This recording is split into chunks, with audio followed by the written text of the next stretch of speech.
Hi guys, and welcome back to my channel. Today I have a reading wrap up for you for November.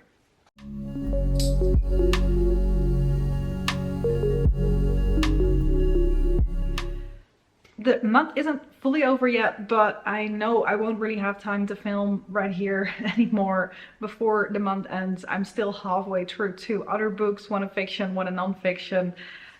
So this isn't my full reading list for the month, probably. I think I'm going to finish at least one of them, possibly two, but two books so far, so we're just going to talk about those. Starting off with The House in the Cerulean Sea by TJ Klune. It was such a good book. I loved, I'm a sucker for cozy, settings. Found family seems to be something that I like as well. So yeah, I got all of this in this book. It's about Linus. I read it the Dutch way, I feel like.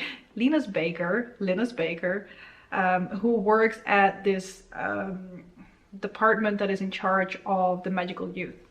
They're living in a country where there are some people that are magical and most people that are not magical, so people are a little bit afraid of the magical things because they don't really know the magical things very well. And he is in charge of kind of reviewing the orphanages that these children are in, because oftentimes the magical youth is in different, they call it orphanages, but it's kind of like a school living environment orphanage type situation, and he reviews them. That's kind of just his day-to-day, very tedious, annoying job that has annoying management, those type of things. But then he gets a special assignment from extremely upper management, that's what they're called in the book, and he has to go to this house that is all the way on the outskirts, right next to the sea. And he hops on a train, goes there, and this house contains 6 different children, ranging in all types of magical creatures, from a gnome to a what is it again, a little dragon type boy, to the Antichrist himself. And he only really finds out about this once he gets to the house. But of course, throughout this, in this very special, normally he manages to stay very detached. He has this rule book that he lives and dies by, and this time he gets, of course, kind of attached to the children. There is this guy that is managing the orphanage, which is called Arthur Parnassus. There is a little bit of a love thing going on between them. If anything, that part wasn't as fleshed out as maybe it could be. Yes, there is somewhat of a reason why they're falling in love, but I think that could have been a little bit stronger. But I think the focus is more on how the children kind of change Linus's perception of life.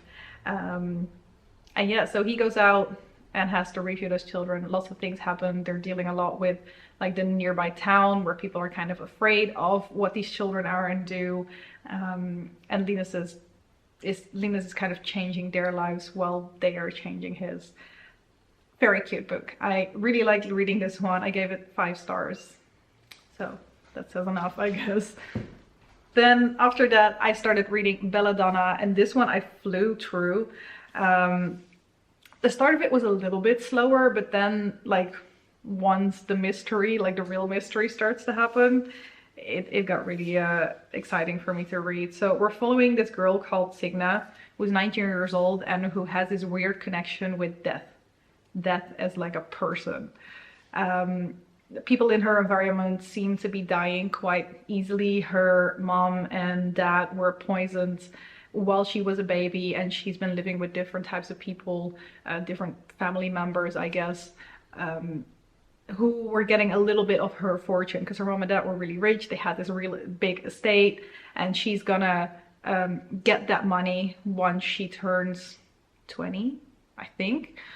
And the people taking care of her will get a little bit of that money as well if they make sure to take proper care of her, but they just keep dying for some reason. She ends up in this mansion with the Hawthorns, I'm pretty sure, who are some sort of family from her as well. And while she's there, there is something off. Her aunt passed away because of a reason, and now her niece or her cousin niece is something else, Dutch, is really, really ill as well, and she is trying to figure out why that is the case. And when she does figure out why the cousin is really sick, she of course wants to solve the mystery. Who is doing this? Why is it happening? And that really becomes her helper in all of that.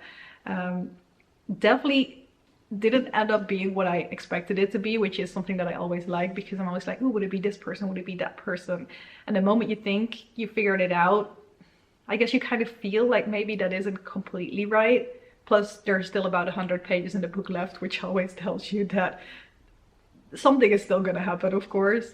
But yeah, not like just the general expected, okay, yeah, that's clearly who did it, done type of story. It plays in, I don't know really what time it plays in, but definitely in like at least 200 years ago or so, where like women are still perceived to be a certain way. So that kind of plays into it as well, where she has always wanted to be in this environment of like richness and like having tea with girlfriends and having like ballroom parties and those type of things. And then when she gets it, it's the question as well, like, is this actually what she wants? Like, this is what she's always wanted, but is it really what she wants? So yeah, I've definitely enjoyed reading this one. I gave it 4 stars, and well, those are the 2 books that I've read so far, so that is the video for now. Maybe if I finish off like other books before the end of the month, I might be able to add a little bit on, probably filming with my phone, possibly, but yeah, I don't know yet, so we'll see. Anyway, for now, this is the end of the video, so thank you guys very much for watching. If you've read any of these books, let me know your thoughts. Any other like nice atmospheric November, December, January reads. We're already at the end of November. I don't need November reads, I guess. But any like December, January reads. I like December is going to be my Christmas month, of course. But in January, I'm hoping to kind of go back into possibly even reading the next book in the Belladonna series, because it's a series.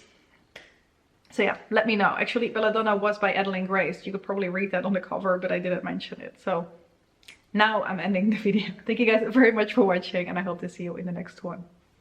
Bye bye.